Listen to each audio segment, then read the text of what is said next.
So it's recording. Yep. So can you see my slide? Yes. Okay. Yeah, we can. I can. Okay, perfect. Good. Yes, So that's everything is, better. oh, we have you, Mr. Administrator. Hi. It doesn't show your name. I believe your friend said your name is Adam. Am I right? Hi, Adam. How are you? Because it said administrator. Yeah, how are Yeah. you? Okay. Everything's good? It's good. You know, because I have an heart issue and I'm also working as an interpreter. Sometimes I have assignments at the same time of the webinar. Oh, okay. Like next Monday, I will not be able to attend. Otherwise, you know, Okay. I will miss my income source, Oh, I see. limited income source. We just started. But I Okay. use, And my name is but I, but I, Elham. yeah, but I usually listen to the recording. You know, Okay. Okay. always Thank you very much for your I'm following all participation. your I recordings. understand it. Yeah. It's good you have the recording. I put the Yeah. recording on. And my name is Elham Misagi. Today we want to talk about lesson planning. Okay? How to Okay. plan for your lesson. Good? Okay. Yeah. So guys, would you kindly mute your microphone? Mute. Okay. Okay. Mute your microphone. Where is the mute? Yes, please. Okay, a good teacher is. Let me know. What do you think? Who is the good teacher? If you want to complete, oops, is it on? Something happened. Can you see? I cannot see. Yeah, here. If you want to complete this sentence, what would you see? What would you say? If you type it, I can see it. If you want to tell me, unmute, complete your sentence, and then mute it again. A good teacher is I think someone who is patient about, patient, who is passionate about teaching, passion. and who, of course, is patient with their students as well. Okay, thank you. What else? Any other ideas? Where's your chat box? Here. I have the chat box here. Okay. What else?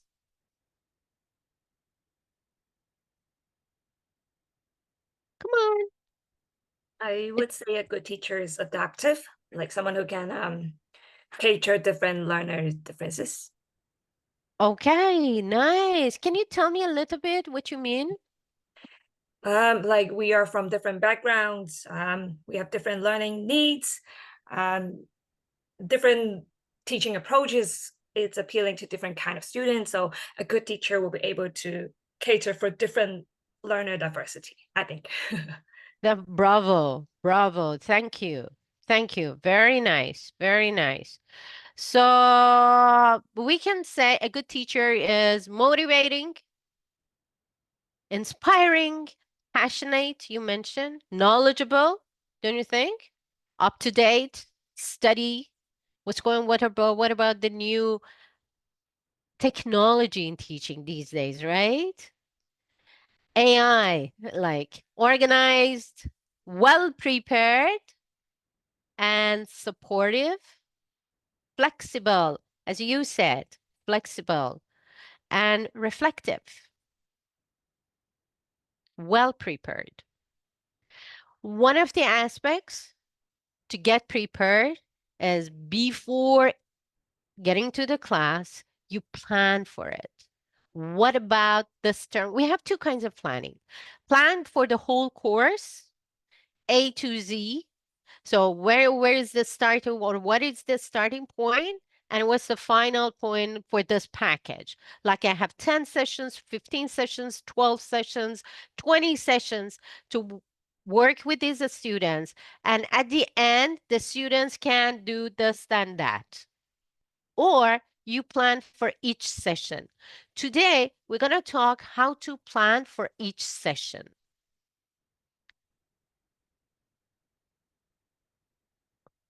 Wait, this time. Yeah. So identifying and selecting aims, identifying different components of a lesson plan, and planning an individual lesson or a sequence lesson. Are you ready to start? Any questions so far? Everything's clear? Good. So now it said your camera is off. Is it off? No, I'm here. Okay. Okay, good. Here is my first question. Why planning? I don't want to show you the answer. Tell me why we need to plan. If somebody asks you, oh, do you plan for your class? And say, yeah, of course I do. And so why? What would you say? We plan to have to let the lesson move smoothly in the classroom and with no interruptions, and students will feel organized and follow the teacher in a good manner. Like the goals will be easier to be reached by the students when the Thank teacher you. is planned. Thank you, Sarah. Thank you very much. Any other ideas? Yeah, the lesson plan is basically like a roadmap. So it's there to help you to keep track of what you've done and what you will do. And the same for students, it keeps everybody a little bit accountable with the content that they should go through. Thank you very much. Adam, you want to say something? Oh, you have to, you're mute. Please unmute your mic. Okay. The lesson plan has to cater for the culture, age of the students, their linguistic background, sensitive to has to consider sensitive issues, and it has to include the follow-up exercises, for homework, for additional training, and it has to consider the age of the students, To know the students? their age, their linguistic background, Oh, okay. Their background, the background knowledge. their culture, the previous knowledge and their culture, and it consider the their age, culture, and the number also in the class. It can affect. You cannot have a class Yeah, of. but planning depends on the number of You the cannot have students. a class of 60 or 100 students. Like 100 students? Oh, really? Do we have such classes with we have 100 it. students? We Poor have it in Africa. teacher. We have it in Africa. Sometimes Oh, in Africa, we're 100? Oh, a my class of 100, goodness. Yeah, it's pretty difficult. like Yeah. like a rally or demonstration. Oh, I see. Oh, So all these factors have to be borne in mind. Age, uh, age, linguistic background, culture, number of students, and all these things. okay. Almost all these things are important. They have to be addressed and they have to be written at the top of the lesson plan. And the title of the lesson plan has to be included. Title of the lesson plan and the time of the class. 45 minutes, 60 minutes, this is important. All these have to be put clearly at the top of the lesson plan. And then the procedure, it has to be a procedure, and lastly, you have to include the follow-up. Thank you. Plan Thank you, Adam. at the end of the assignment. Thank you. The lesson plan, I think. Thank you very much. Karen, what do you say? I think I need a plan because something may go wrong. Then I could have plan B. That actually happened a lot. If you don't mind me sharing, like there's one time in my lesson observation, we get a TESOL and everything. So the principal was there. I was going to show a PowerPoint. The projector didn't work. Yeah, it happened to me once too, when I was in a seminar with 65 teachers. Yeah, so what you did? Yeah, luckily I planned. So you have plan B, right? Yes, I had plan B. So I could upload the materials to Google Classroom because students, they have their iPad, like each of them, so they can still view the PowerPoint. Oh, okay. So I think a lesson plan is good to keep track of the learning objectives. We can always revisit and revise. Okay, perfect. Anticipated problems. Yeah. Thank you very much. Thank you very much for sharing ideas. So what is this lesson plan? One small item. Yes, go ahead. The methodology has to be included. Audiolingual, total body response, all this, or grammar, it has to be mentioned also at the top of the lesson plan. Yeah, different methods. Which method you are going to follow. Thank you. Thank you, Adam. Thank you very much. So you said what's a lesson plan? You said it's like a road map. And how much time? You talk about the time. What you include in your lesson plan? And what about unexpected events? Perfect. So you mentioned all. So planning helps teacher in a way that you get some information before entering the class. Number one, who are the students for this activity? Why it is important to know who are your students? Class differentiation of instruction, because we have different levels of students in one classroom, and we have students with educational difficulties. So we have to manage also the class in a way to let them involved in the lesson plan. Thank you. Thank you. And why do you want to do this? So why you want to teach this class? What's the aim? Actually, it should be clear to yourself too. I choose this class or I run this class because I have the knowledge about business English. I teach IELTS classes because I'm expert in teaching IELTS, and I myself participated in IELTS exams and I got a good mark. Okay? So you have the enough knowledge and skills. What will it achieve? So what will happen at the end of each session, at the end of the course? What's the aim? So at the end of this session, the students learn how to write an essay. At the end of the course, students can participate in IELTS classes and go for like band score 6. At the end of the course, students can go on a trip and make a reservation for the hotel, ask for the taxi, order in a restaurant. So you know what happened, what they achieve at the end of the course and at the end of each session. So at the end of this webinar, you know how to plan a lesson for a session. So it should be clear. How long will it take? Is it 1 hour each session? 20, like, and it never happened 20 minutes. 1 hour or like 90 minutes or 2 hours? How long is the session? And what might go wrong? As your friend said, plan B. What if the head projector doesn't work? What if no electricity? What if no sound? Okay, loudspeakers, they don't work. So what's your plan B? What will be needed for this session? What do I need to take to the class? What's in my toolbox? I want to teach listening, reading, writing, and speaking part. What do I need for a speaking part? Can I give you an example for teaching aids in your toolbox? Like what? What do you take to the class? Flashcards. Eh? Excuse me, I couldn't hear you. Can you say that again? Flashcards. Flashcards. What else? CD player. Okay. Or for the listening. CD, What like part of audio. the lesson? Audio, Okay, what yes. else? Anything, any audio material. Your laptop?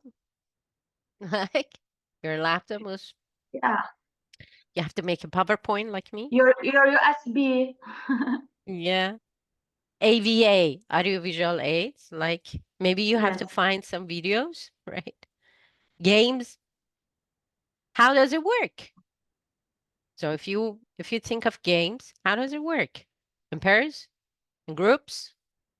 Where? How long? Video?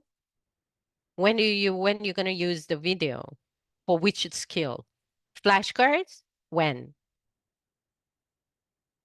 Okay, my PowerPoint, how you want to practice with your PowerPoint in the class. So how does it work? What will it fit and what comes before and after? So the process. What are the stages and what is the process? What comes first? What comes next? These are the very basic questions. Yeah, a teacher asks himself or herself to write a lesson plan. Number one, know your students. Imagine you work in an institute and you have 5, 6 classes. In each class, you have 10 students. So it's got to be 50, 60 students. And the duration, I mean, each semester, each course is for 3 months. Every 3 months, 60 students. It takes a long time to know your students, right? It's not a school like 9 months with the same schools. That's a different story. What if I work in an institute? So knowing your students means what? No, definitely know their name, right? Because you want to call their name. And it's much better you call them in their first name. I know in some countries it's custom to call them by their surname or family name, but as a teacher, I always call them with their first name. Why? Why is it good to call your student with their first name? They will feel close to the teacher and will feel that the teacher respects them more. Yeah, it's more friendly. They feel comfortable, right? Definitely. And what else? When I said know your students, I mean what? Their name. What else? What is important to know as a teacher that helps you to teach or plan better? Their background are and why they are learning English. Okay, background. What do you mean by their background? Why are they learning English and what are their skills? What are their talents? Oh, it's very difficult. And it's not my expert, right? It's not my expert. I'm a language teacher. How should I know their talent and this stuff? Don't you think it's very difficult? I mean, Isa, what do you if think? they speak about hobbies, I mean. Isa, what's your idea? I think it depends on the class, but it may be necessary to understand their personality a little bit in terms of how they learn, because we all learn differently. We receive information and interact differently. There are some students that, of course, they will participate more in class, some that work individually. So it may be helpful to just understand or gauge. Age. Yeah, exactly. Why age is important? I'm checking time. Okay, go ahead. Age. Why age is important, Isa? You I have to think it may still be narrowed down to how people receive information, in my opinion. Maybe if you have a young class, then that is energized, you need to know how to deliver a message to them. If you have a class that is a mixed class, then you also, like in terms of age gaps, then you need to know how to interact with the different age groups as well, because they all will receive and respond to information quite differently. And the ability to learn. That's correct. Yeah. Yeah, Level of that's true. cognition. Yes, that's right. So age, and it's good to know about the hobbies. Why, Sahar, it's good to know about their hobbies? Because you need to differentiate the classroom between the visual because if, for example, their visual is stronger than the theoretical, so you need to use pictures in the classroom to instruct and use different methods of teaching to enroll the whole students in the same lesson. Yeah, knowing that's teacher's knowledge. That's Yeah. teacher's knowledge. Then thank you. Karen, what do you think? Yeah, I agree. Like age and hobby, it's very important. Because attention span, like different age, they have different attention span. We might have like smaller chunks of activities if they're younger learners. And they're also appealed to different kinds of contexts of teaching materials. So we could also adapt when we are designing our teaching materials. Thank you. Thank you very much. Correct. So as Adam said, we should know about variety of techniques, like even audiolingual, even audio. Sometimes you ask your students to repeat and drill, right?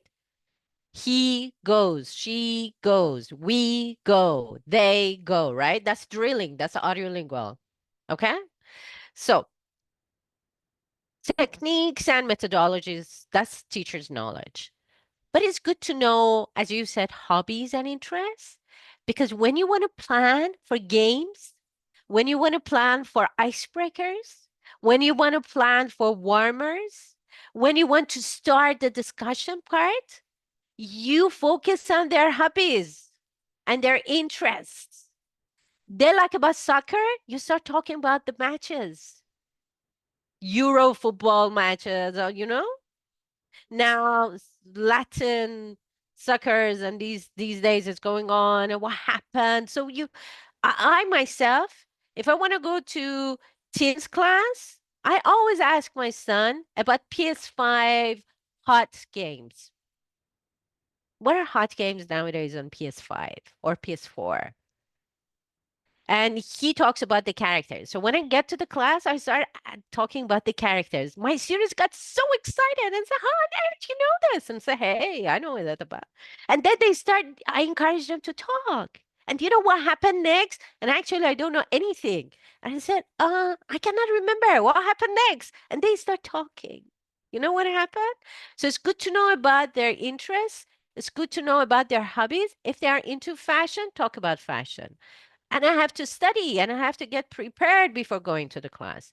The like about music, I talk about the like singers, concert, movies. So what kind of movies? Books? What about books?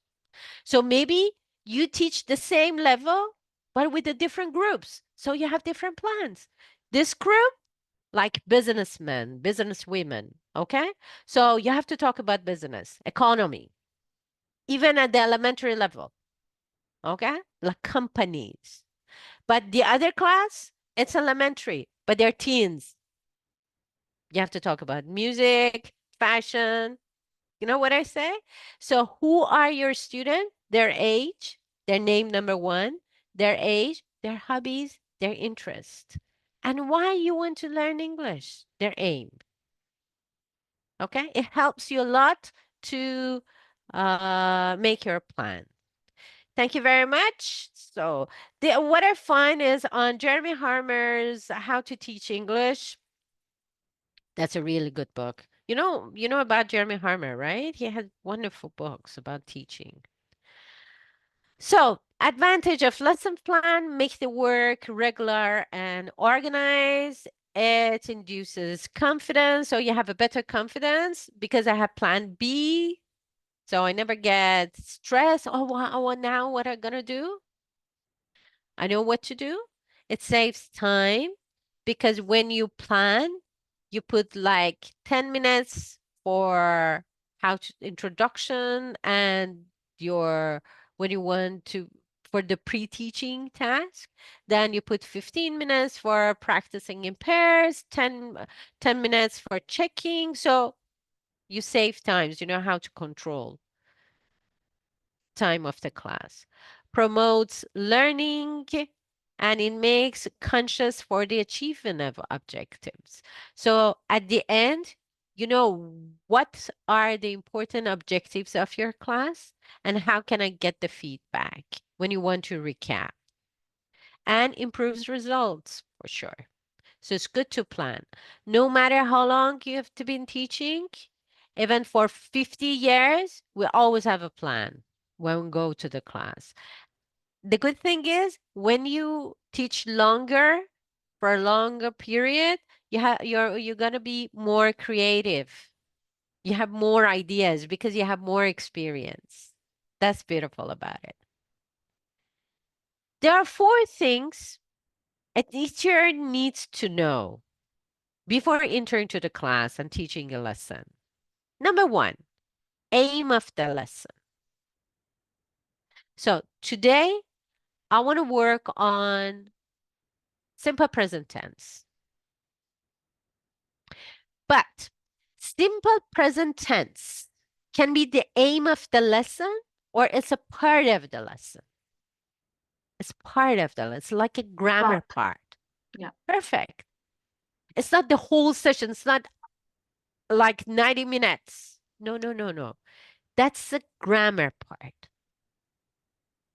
So what is the aim of the lesson means what students achieve at the end of the session. Students will be able to do what? That is the aim of the lesson. Students will be able to talk about their routine activities. That is the aim of the lesson. So at the end, they can talk what do they usually do every day. Now, to learn this aim, which is the top goal, talk about your daily activities. I need to learn, students need to learn grammar, vocabulary, how to put it in a sentence, and how to make like 5, 6, 7 sentences to talk about their daily activities. So the basic is simple present tense. So I have to teach them grammar, simple present tense. Then I have to teach some vocabulary like brush your teeth, comb your hair, wash your hands and face, get up, because it's basic, like it's basic level.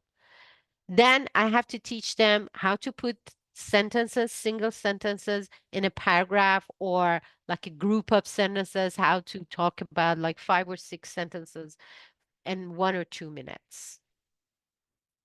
So simple present tense can't be the main aim of the lesson, but it's enabling objectives. So in TESOL, we have terminal objective and enabling objectives. Terminal objectives means the main aim, the final goal. What is the final goal of this session? Like buses gets to terminal means it's the final destination. So that's the terminal objectives. Enabling objectives, talking about the linguistic part, like vocabulary that you needed, grammar that you need to talk, or that you need to teach, or like pronunciation, functions, which is a part of the grammar, or expressions. So what you need to teach to get to that terminal objectives, we call it enabling objectives.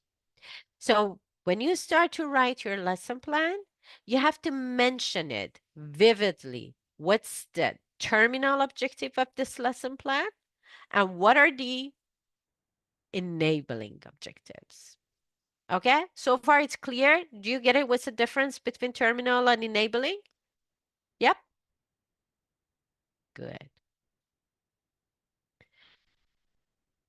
What else? So these are my aims. What are these stages? Before and after. So what is the sequence of your class? In TESOL, we call it process. So what's your process? What comes first? Then what? How do you start the class? How do you introduce the lesson? How do you present? Then how do you practice? How do you get the feedback? And how do you assess your students? Stages. How it divides into different activities. So what about the activities? Which comes first? Which comes next?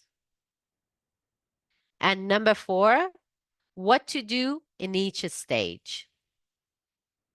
So when you say introduction, you have to write, what do you mean by introduction? For your assignment, you have to write in details. But later for yourselves, maybe you put it in a short sentences. So, but for your assignment, definitely you have to write it. Not in very detail, but you have to explain a little bit. So the assessor can understand what you mean by introduction or pre-teaching task or while teaching task. Okay, any questions, any comments? All good? ACP. Any ideas?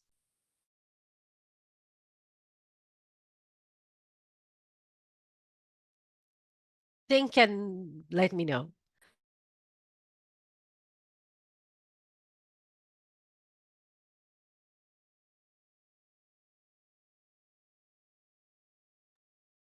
I think something coaching. Give me a minute to bring warm water. I'm sorry.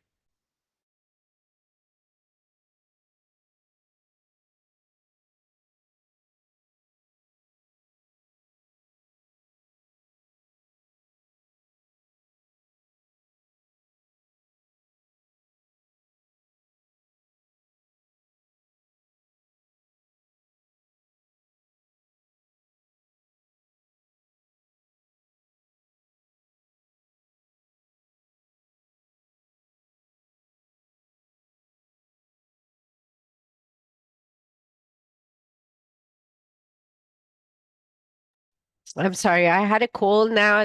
I think it's after. Sometimes I start coughing. Okay. Tell me, what do you say for ACP in the lesson plan? Any ideas? Come on. Yes. I guess A is A. audience, because who am I teaching? Uh-huh. Just a wild guess. Okay. So imagine in a lesson plan, what's number one? I just said it in last Aim. aims. So what are the aims? Then what?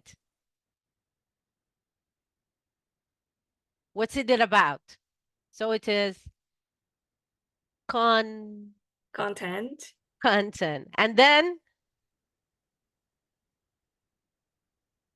comes Process. process. So if you want to put it in 3 letters, it's ACP. Aims, content, process. So the very first thing, if anybody wants to assess your lesson plan, then look at for the aims, then look at the content, and let's see the process.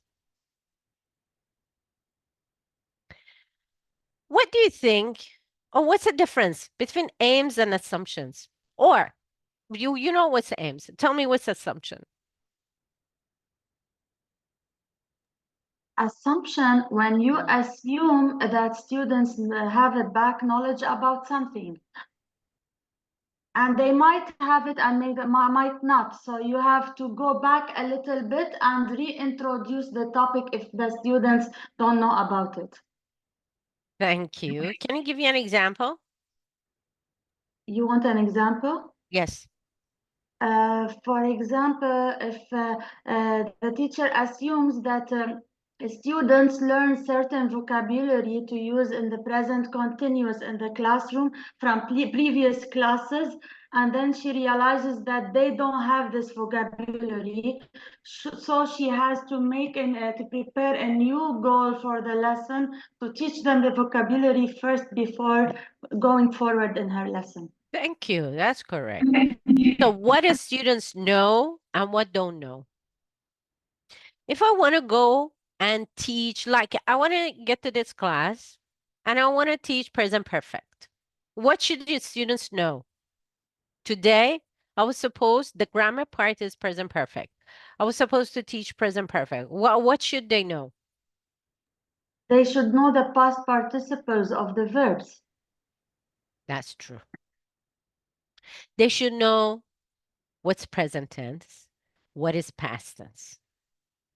And the Because it's present conjugation of perfect. verb have. Because it's present perfect. So when I want to say something which happens from past to now, so what is past? What is now? But if I get to the class and I see none of the students, they barely know what's past tense, can I teach present perfect? No, I can't. I can't. So it is important that the teacher knows what's their, what you call it, background knowledge, what they know, what's the level. So in your lesson plan, you put it either in this discrimination like elementary, pre-intermediate, intermediate, that people around in that institute understand what is the difference, or you have to explain. grade 1, 2, 3, 4, 1. So it depends where you teach. If here in Canada, you have to write it based on grades, right? 1 to 12. But maybe in Europe or other countries or Asian countries, you write like elementary, starter, and intermediate upper. So it depends. So it's important what's their background knowledge, what level they are. And definitely you need to know, otherwise you cannot plan. Terminal objective, as I said, or main objective, when you begin to write it, you have to say, by the end of this lesson, the students can do what? Or will be better able to what? By the end of this session or this lesson, the students can talk about their experience, can talk about their memories of last summer. Okay, it should be specific. You never write at the end of this session, students to use present perfect. No, it's not clear. It's not the part of language. It should make sense.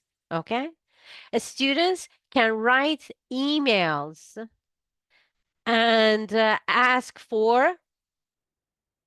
A student can write emails and invite their friends for their birthday party or to their parties. We So can say students learn to talk about events that they have done where the time wasn't important, for example. perfect. For the That's present. right. So it should be specific. Yeah. It should be specific. Enabling objectives. So what about enabling objectives? Show the linguistic part, like speaking. Is it a speaking, listening, fluency, integrated skills, all 4 skills, maybe 3 skills. Non-linguistic aims. You have a game to work on there to practice their confidence. Yeah. Sometimes we have kind of games like ask 4 basic questions in 5 minutes. Let me see.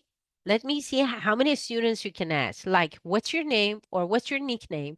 When's your birthday? What's your favorite food? What's your favorite movie? Or who's your favorite singer? This is very easy peasy questions. So they repeat the same questions and they have to be fast because they want to ask more people.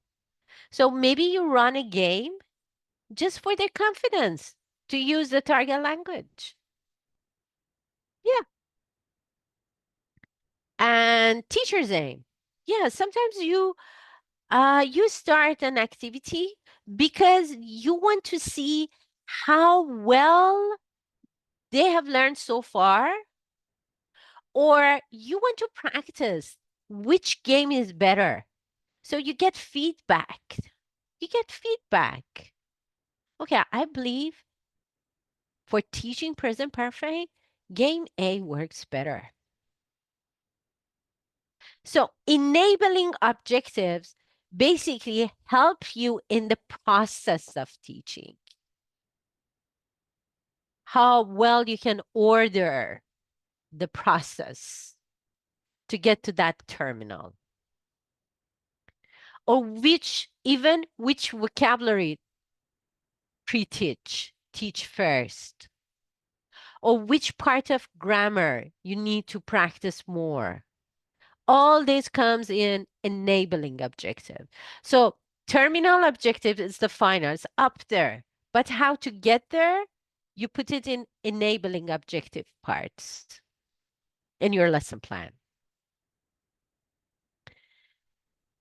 If you want to break down for a lesson to get prepared, number 1 is leading. What's leading, guys? What is leading? Ice break.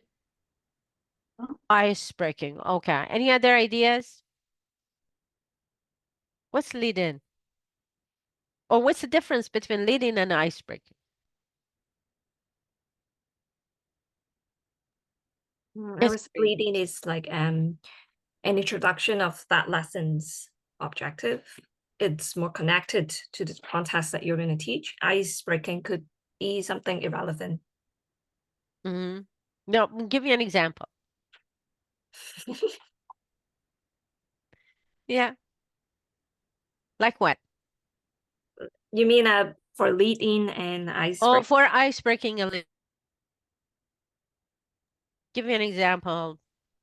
For ice breaking, Yes, you can even tell me about your experience. we just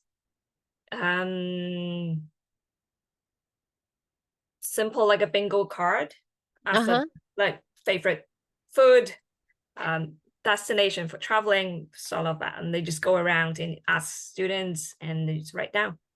Yeah, that's correct. That's correct. As it said, thank you very much, Karen. So as you said, break the ice. As your students get bored, maybe in the middle of the class. Or at the beginning of the class with no energy. You want to boost the energy. So you start to play like Simon Says for kids. Simon Says hands up. Simon Says clap your hands. Simon Says turn around. For adult, yeah, that's right. For adults, what's your favorite color? Red. Give me an adjective that starts with R. And so, oh, like that. That's great. Now let's go. So, this is ice breaking. You want to boost the energy. So anytime it happens. But lead means lead your students to the new garden. Lead your students to the lesson. Put them in the context that is lead in. TESOL lesson plan, they call it introduction. So how do you start?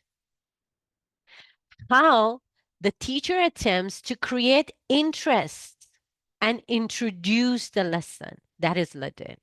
It is very crucial and very important how to start it because you want to motivate your students to learn. If it is boring, if it's not related to their hobbies, to their interests, they won't listen to you. They won't listen, especially kids and teens. They won't listen to you. They get bored.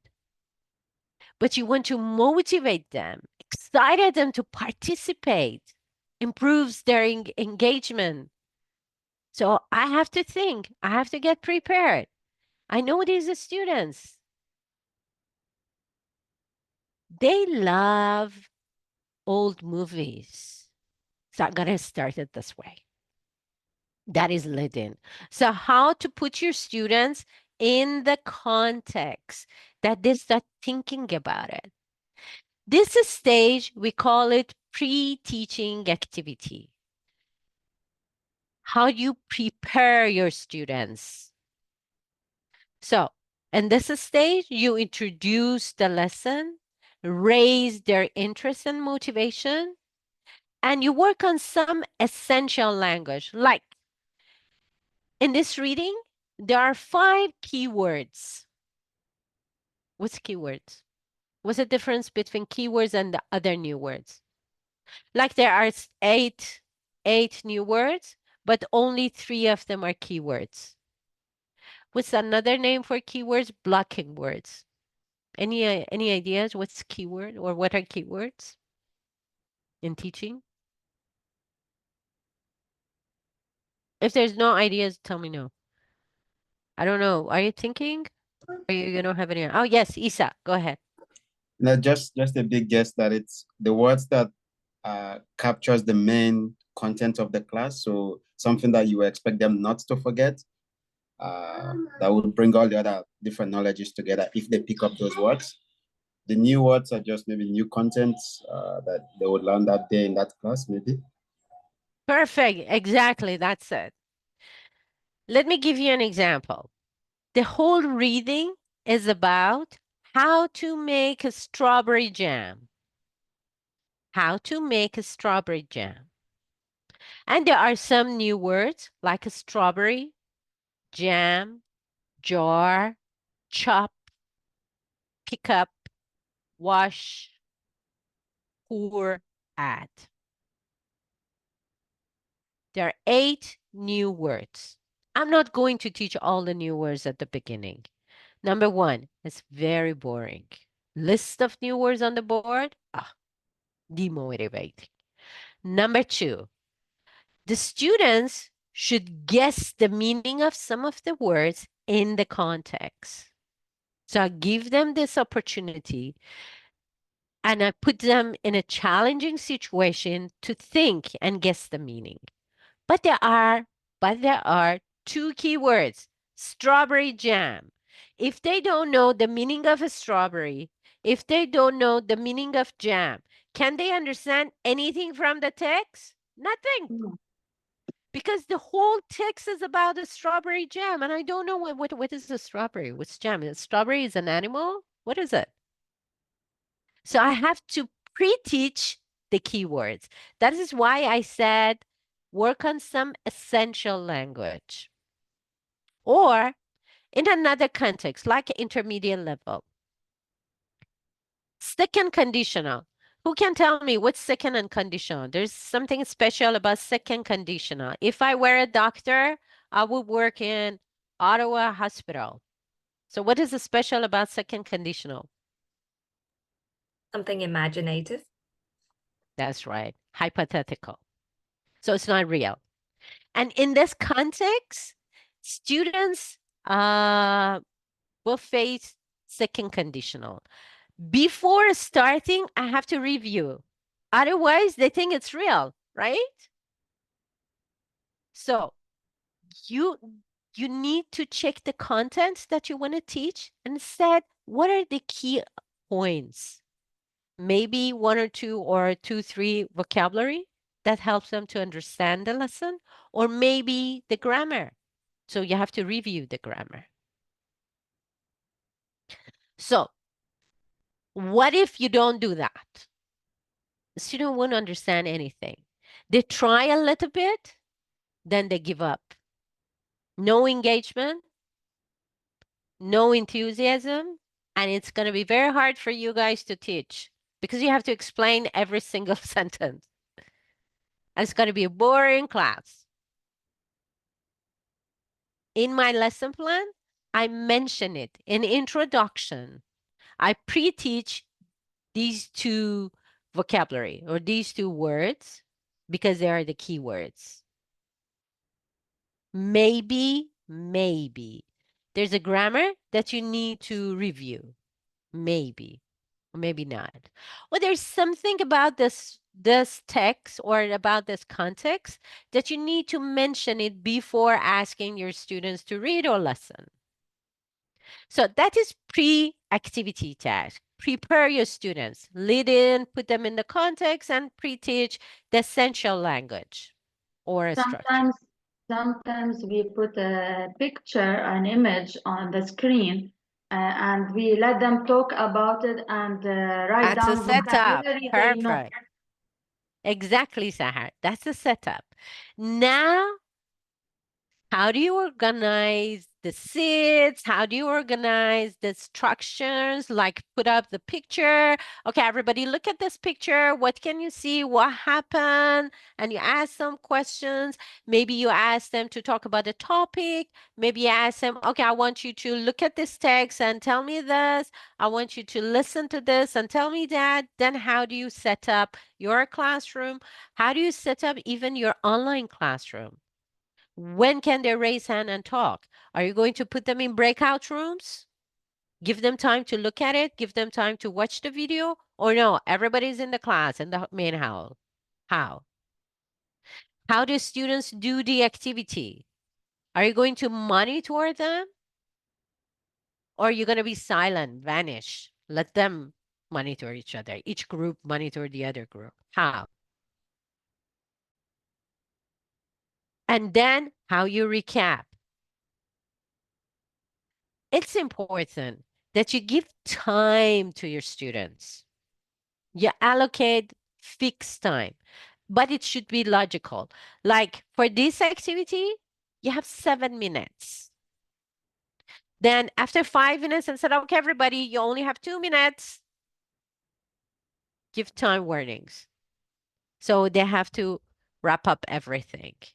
So what is the conclusion? At the end, teacher gets in and check the answers, giving feedback, or maybe continue the discussion. This is the practice time. Putting in groups, putting in pairs, monitoring, give them hints or checking or sometimes corrections. This is the practice time or while teaching task.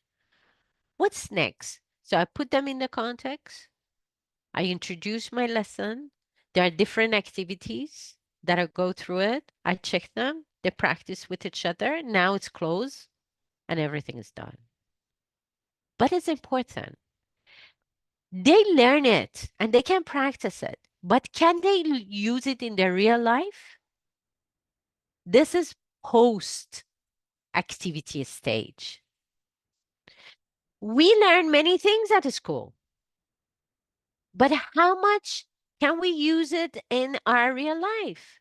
Maybe we study physics at school, but what's the role of physics in my real life? Maybe I learned simple present tense or present perfect or passive voice or 10 new words, and I can fill in the blanks. But can I use it in my writing? Can I use it in my conversation? This is post activity. So the teacher thinks you need to be very creative. What activity, what assignment, or what I'm gonna do that make my students to use what they have learned. This is post activity. Write something for you, make a story for you, make a conversation, talk about their memories, put some pictures and make a story, give them a topic and said, I want everybody to think about the topic. And next time for 3 minutes talk about this topic. And I want you to use second conditional. This is the final post activity. This is the final stage. At this stage that your students can use what they have learned in their real life, in their own world. That is learning. That is learning. Otherwise, they're going to be at the stage of understanding, imitating, understanding, memorization. But when they learn how to use it in their real life, that's a level of final learning or true learning. Anticipation problems. Actually, Karen told us one of them. The the project, a head project that didn't work. Okay. So it's good to always have plan B. I'm telling you, so many times you will face it. You have your worksheet, everything, you have your plan, you get into the class, but it doesn't work. So what's the next? What's next? So here I write about some situations, some problems may happen in the class. I give you 1 minute and then give me your solution. 1 minute, go ahead.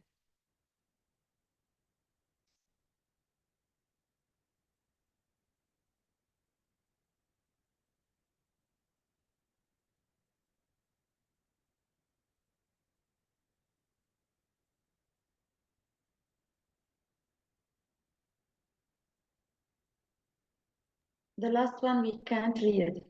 The last one. Oh, really? Because your face in the middle of the screen. Oh, okay. Give me a second. What about now? Now it's okay?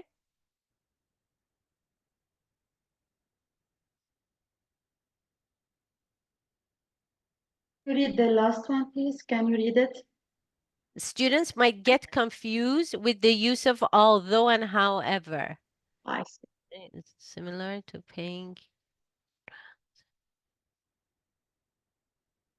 Thank you, Adam.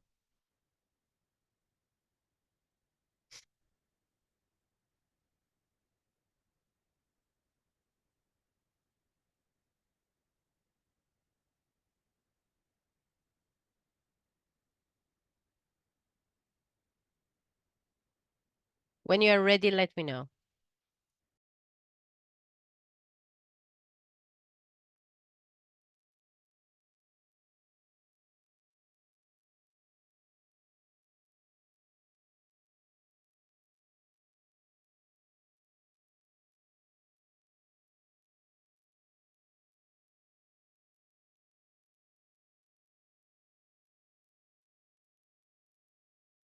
Any ideas? Go ahead. What would you do in this situation? With the first situation, the teacher should have like a short review of the past tense lesson preparation ready in her flash memory to go back to the lesson taught before and refresh the students' mind about it. For the second one, the teacher should show some places and cities the students aren't familiarized with, like pictures, and start chatting with the students and see who knows about these cities before going on with the lesson. Thank you, Sahar. Yeah. Thank you, Sahar. What were the others? What would you say for the others, or maybe number 1 and 2? What you gonna do? Let me give you an idea. Like, you want to teach present perfect, and they're at the level that they should have known past tense of irregular verbs, and they should have known past tense and present tense. But you get into the class, they don't know, and you want to teach present perfect. So what you gonna do? Sahar said, like, I review. Okay. What about you? You're gonna review them, or maybe you have a list. You print it out. You have a list. Yes, Isa. Yeah, I was gonna say you could prepare some material ahead, like the list that you just spoke about, that they could look at. And if they're really lacking behind, then maybe you would recommend them reviewing those materials, maybe within the school, but in a different session, basically. Like the school could afford some time if they are really lacking behind, because maybe you have other classes to teach and you'll not be able to take them back where they should be. Then the school have to help you a little bit to find a compromise wherein they catch up on the previous material and you help them in that process, basically. Thank you. Sahar, yes, please. If it is immediate, if the thing happened immediately in the classroom, the teacher has to go backward.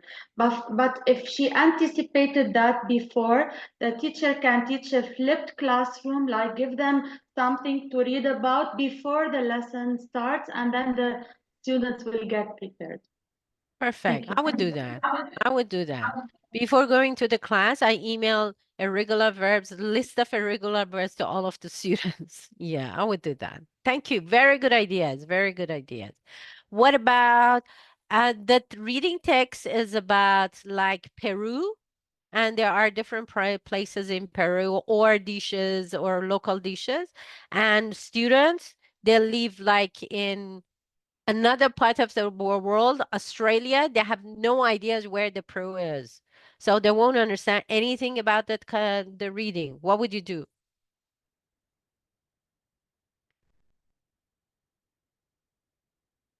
Yes, Sahar. Yes. We can send them a video or assign a YouTube channel and let them watch about the city we are going to talk about, or a certain video. We can do that as well. Thank you. Yes, Adam. Sure, can make something like banding, like the Canada banding, this banding. You can, before you start the class, you give them an exercise, and based on their answer, you can put them in bands. You can discover, Yeah. you will, If we can. you will, Yeah. you will discover the discrepancies between the different groups. And then Yes, that's based correct. on this, then you can restructure your lesson plan. Thank you. Thank you. Thank you, Adam. Banding of the language itself. Yes, The I level. understand it. I mean the the proficiency of the language. Thank you. But Yeah. then you can Oh, I believe video also, as you said, video is very easy. So you can find very short video about Peru. Okay? Maybe you email it to them if you think I don't have time for this. Or at the beginning of the reading and said, everybody, today we want to talk about the country. Do you know where is this country? They said, no. Okay, look at this continent. Where is this continent? Say, America? Yes, it's south, but it's a south. It's not there. Watch this. And they watch it. And so now let's read about this country. Okay? So you need visual things like posters, videos, and this stuff. A student may be bored during the class. Karen, what you gonna do? You're teaching and you are very excited, but you look at your students, they're off. What would you do? Actually, I always have some like mini games always handy because you don't know what their day is. You know, it could have been a bad day, it could be the bad weather, it could be the teenage hormones. So Yeah, that's right. yeah, That's right. if they're not motivated, I would let them take a break. Yeah, and go back again. Okay. Well, when you said take a break, like what? They go and grab a sandwich, or take a break, No, it's or not educate. allowed in Asian schools. Okay. Okay. Yeah, Or you can run educational games, yeah, like mini game. yeah, Yeah, yeah. yeah, kind of game. That's right. Games works. I believe games work. And a student might get confused with the use of although and however. Okay, you've taught it, it's finished. At the end of the class, when you want to assess, again, they say although, however, although. So what would you do? And you don't have time because you already finished everything. So what would you do? Yes, Saha? I would give an example myself. Although I learn English, however, I still don't know how to speak. How about you? And then start a conversation with the students and let them like a drill, similar to drill, but let them start saying the sentences and they will learn. Okay, thank you. Perfect. Thank you. Or what else you can do is you have context or you have a reading text and say, I want you to read it and circle although and however. They go through it and they circle it and say, okay, now look at the sentences. Tell me why here is although and why is however. What's the difference? What's the difference in meaning? So give them thinking time or put them in pairs and said, now you can check it with your partner. So they have thinking time and they can review because you finish with your teaching. They can review their book, they can review their notes. So give them thinking time. When it's finished and you explain, like Sahar, give examples, definitely you need worksheets. They have to practice more. So they have to write, they have to read, they have to think. So I have some worksheets. I give it to them and I said, now I want you to do this worksheet and email it because it's at the end of the class, right? I don't have time. And next session, I have new lesson. So I want you to email it to me. And this is the link. This is my email address. Thank you. So that's plan B. Perfect. We talk about warmers and icebreakers. Different ways of learning. Do you believe in that? Go through it.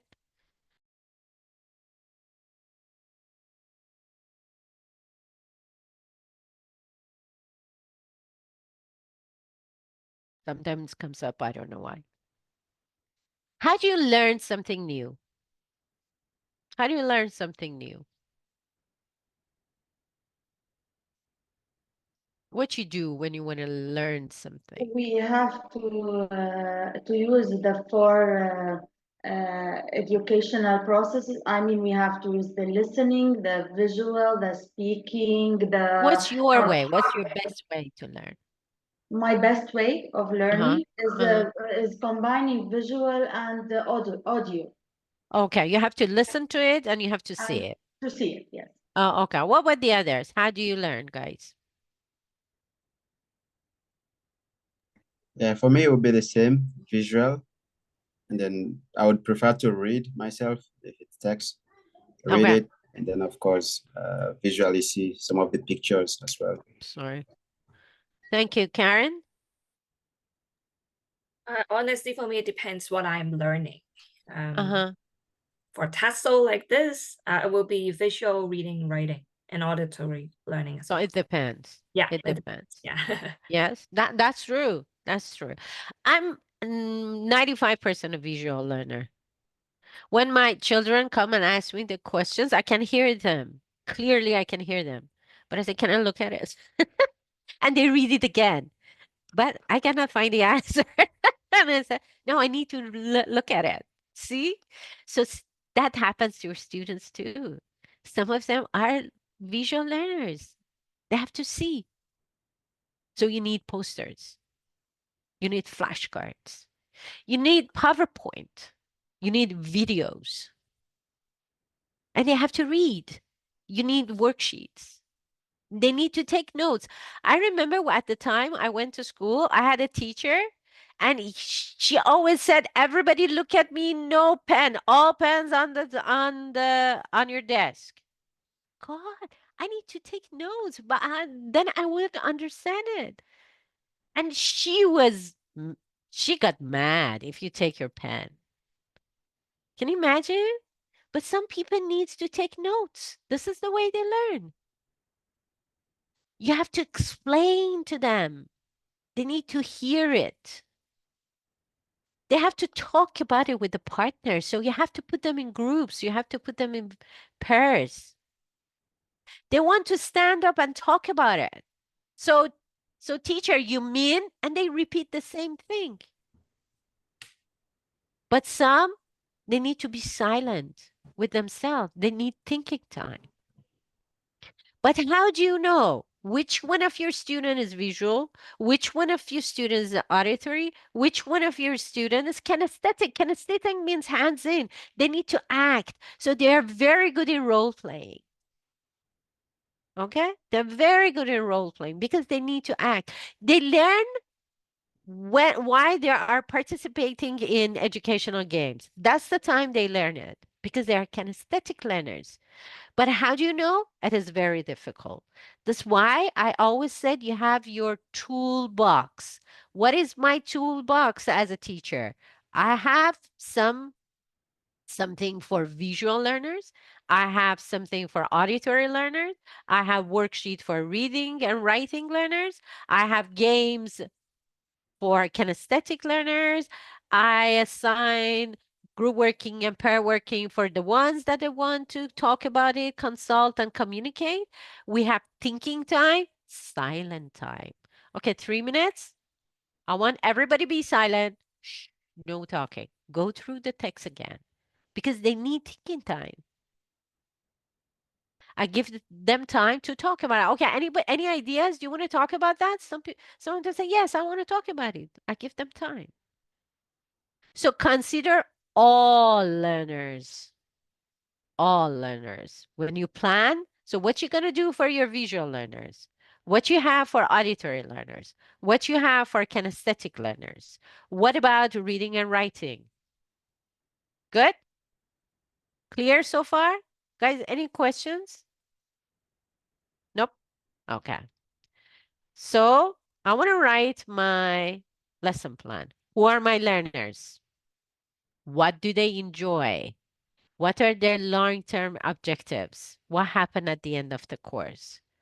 Does this lesson fit their long-term goals? They're here for getting fluent in their speaking. So the material that I prepare, is it related to speaking activities? The aims. What's my terminal aim? What would the student learn by the end of the lesson? What would I like them to use and know? So what do I need to teach? Which skills? Enabling objectives? What are the language objectives? And what are the other objectives beyond the language, like confidence that we talk about it? So who are the learners and the aim? The teacher point. What is the subject matter? what skills or system will be used, what methodology. So what about the activities? What comes first? What is the procedure? What's the order of the activities? What material I need to take to the class, like CDs, handouts, worksheets, cards, how many copies, classroom management, what to say, what instruction will you give, how do you give, when to give, seating arrangement if you have in person, timing for each activity. What's the timing for each activity? And what's the timing for an overall lesson? Is it 1 hour, 90 minutes, like 75 minutes? So for each activity, we write the time. 5 minutes, 10 minutes overall, like 75 minutes. Process step. Let me put this here so everybody can see. So process tips, variety, different activities, variety of activities, different activities to keep minds alert and enthusiasm high. Because I have different learners with different learning styles. Sequence. The sequence should, you need to put everything together logically. Okay? It should go like accomplishing towards the ultimate goal. So there's a logic relation between all the steps. Pace. Too many short activities. It's not only because nowadays people have short concentration span because of using technology a lot. It's not only that. People get bored. Like an activity for 15 minutes is killing. But what if 2 activities, each 7 minutes? A student should get comfortable with the activity, the workout. So you can put them in pairs and they can work in a group or pairs like 15 minutes. That's fine. That's a different story. That's the difference. Sometimes you have pair working, group working, and they need time. That's a different story. But if you give them one exercise with 25 questions, oh man, that's boring, right? So too many short activities. Make them all fresh and active. When you plan for the lesson and ends early. You said, okay, everybody learned, that's nice, and we still have 10 minutes. Okay, you are free. No, that's plan B. You need to have some backup activity. Maybe you review something that you know is challenging from previous sessions. It's good time to get prepared for the next session. So for each minute, that's what I want to say. For each minute of the class, you have a plan.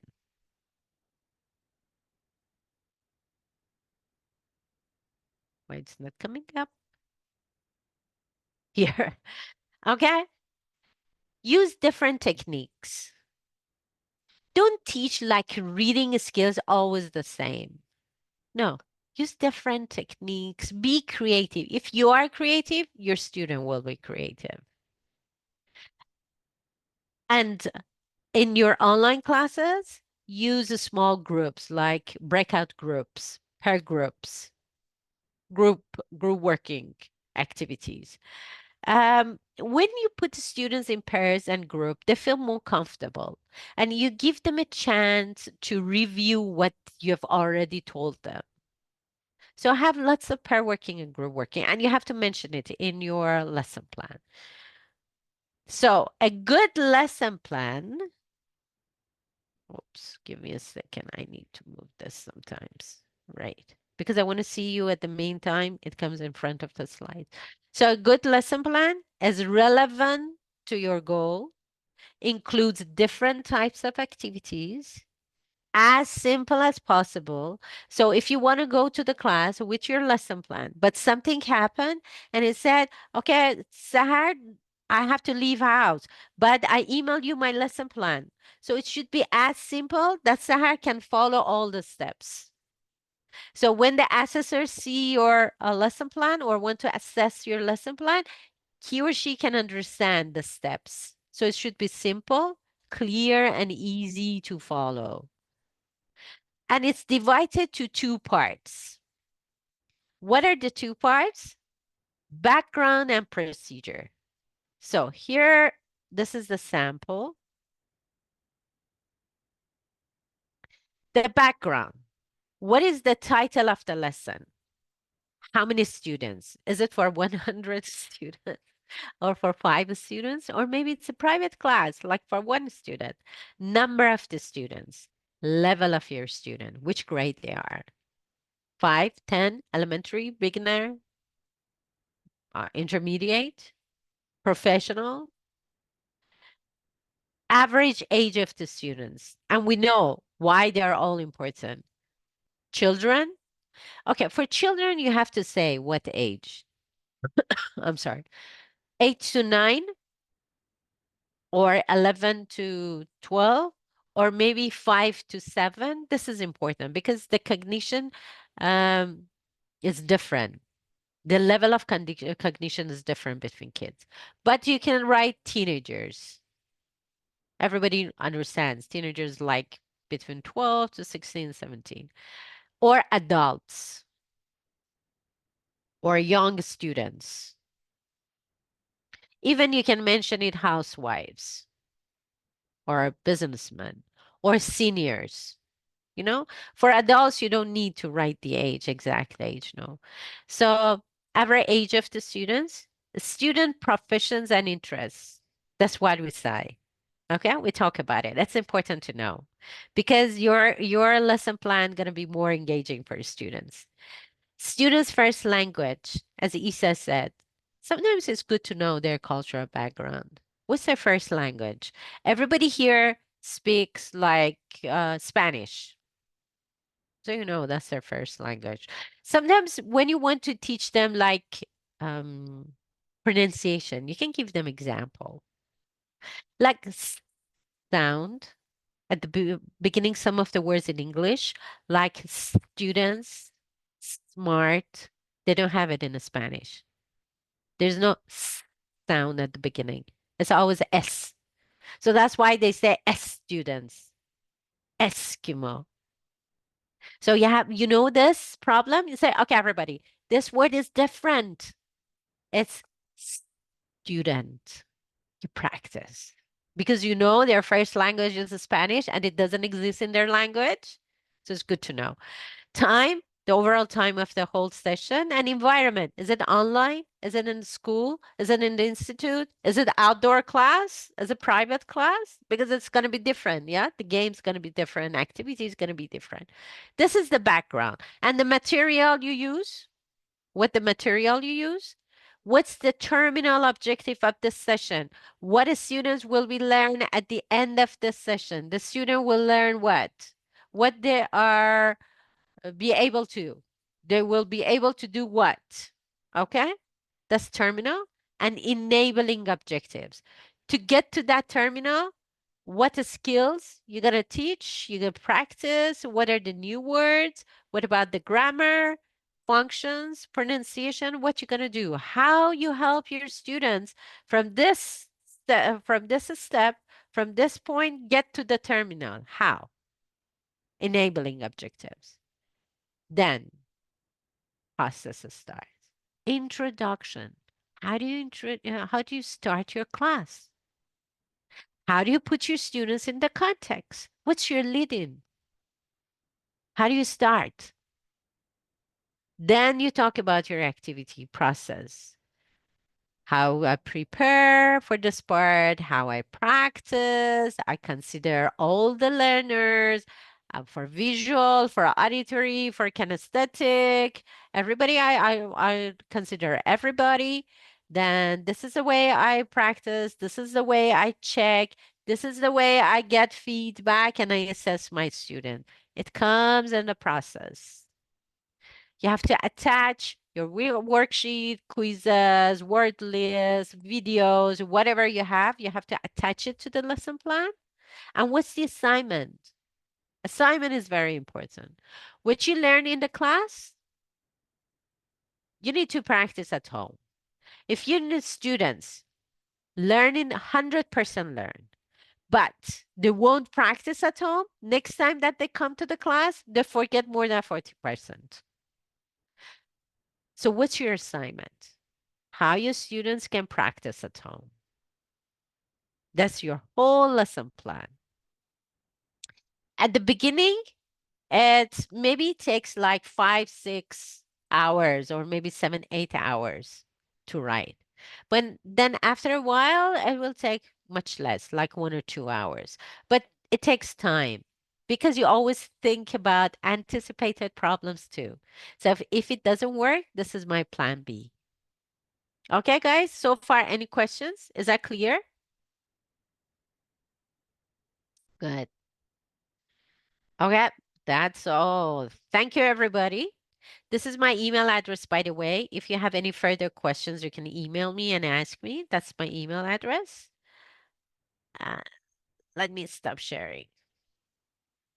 Thank you. Oh my God, lovely hearts. Please show the email again. Oh, the email? Okay, Yes, let me please. share it. Give me a second. Give me a So, second. Yes, there you go. what is it? Share. Yeah. Elham at TESOLcanada.org. Ilham, yeah. Or, Shukran, yeah, Ilham, that's yeah. my name, Elham. Or you Ilham. can send your questions to, if you have any questions about TESOL, you know the address, info@tesolcanada.org. But for the webinar, you can ask me, Elham at tesolcanada.org. Even if you send it to info, they would forward it to me. Excuse me? Yes, sure.